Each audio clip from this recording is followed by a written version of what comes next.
Hey everyone, my name is James with WP Ninjas.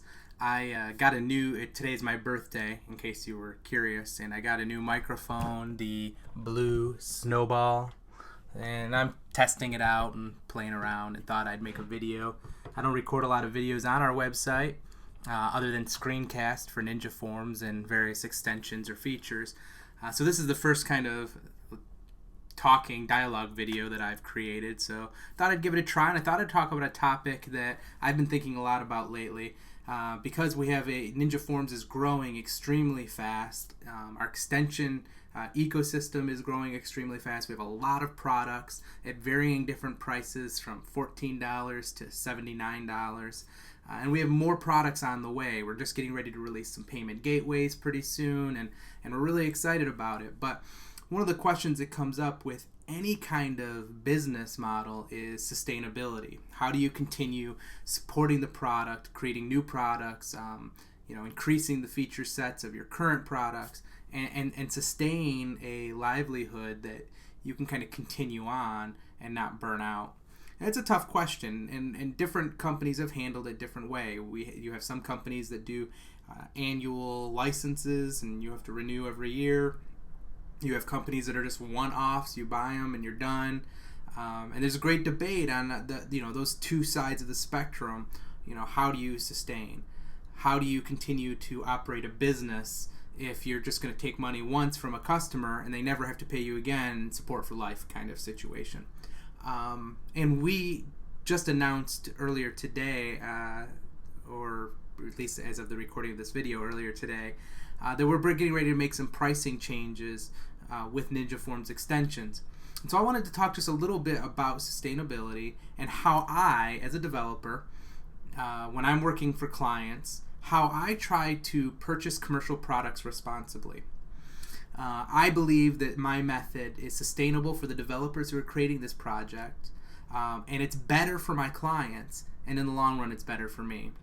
Now, I have a list of dozens and dozens of commercial products that I love, that I use regularly, that I have purchased licenses for, and I use them on our website, I use them on clients' websites, and it's easy to kind of get this idea, like, I'm going to collect all these tools and get a developer license for all of these so that I can use them on all of these different websites that I build for every single client that I have. And they don't have to pay the cost, I pay it once. But I have these tools in my toolbox, if you will, and that's great. The problem is I don't think that's best for the client. I also don't think that's best for you, and it's definitely not best for the developers who are selling these products. So I want to offer one simple tip and 4 reasons why I think this tip is good. And here it is. And this is the way I do it. So, and you don't have to do it because that's the way I do it. It's just the way I do it, and I thought I'd share it with you.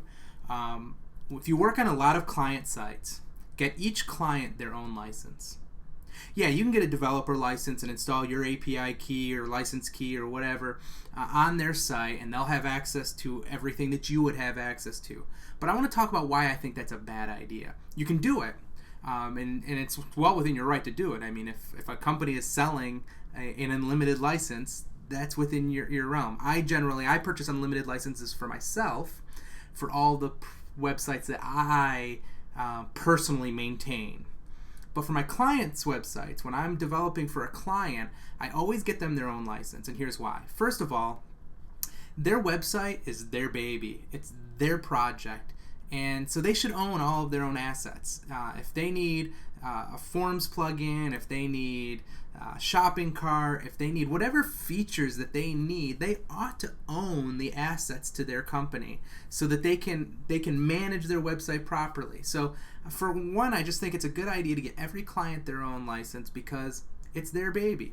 Let them own the assets on their site, and so they don't always have to be tied directly to you if they don't want to, or if they want to maintain some things on their own.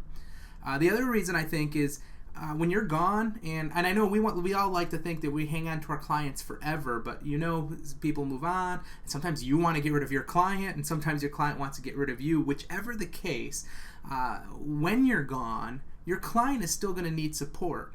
And more times than not, that support is tied directly to that license. Now I'm a developer, and I want to support the person who purchased the product or purchased the license.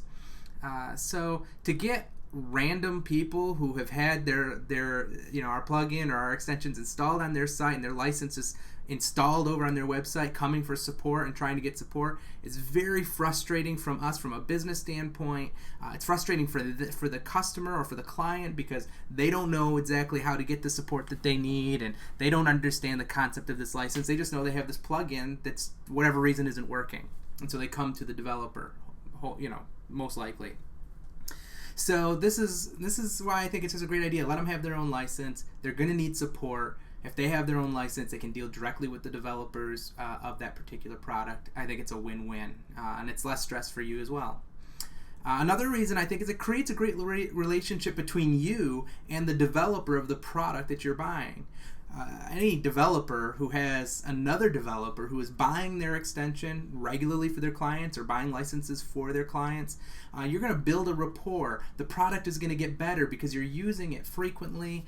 So you're going to have feedback of how that can work better, and they're going to be more inclined to work with you to make sure the things that you're needing, as much as possible anyway, are part of that feature set.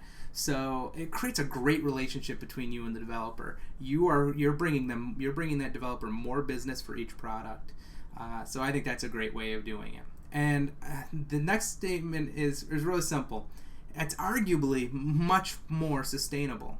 If every client you work with becomes a potential customer for that developer is getting new sales generated on a regular basis. That's a win for them. It's a win for your clients because they're getting a great product that is being well supported and well developed because it's being purchased frequently, and the developer can afford to continue the development.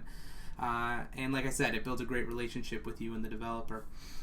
Now, one of the things you might say to that is, well, my client doesn't want to have to pay for all of these features. They're paying me to do that.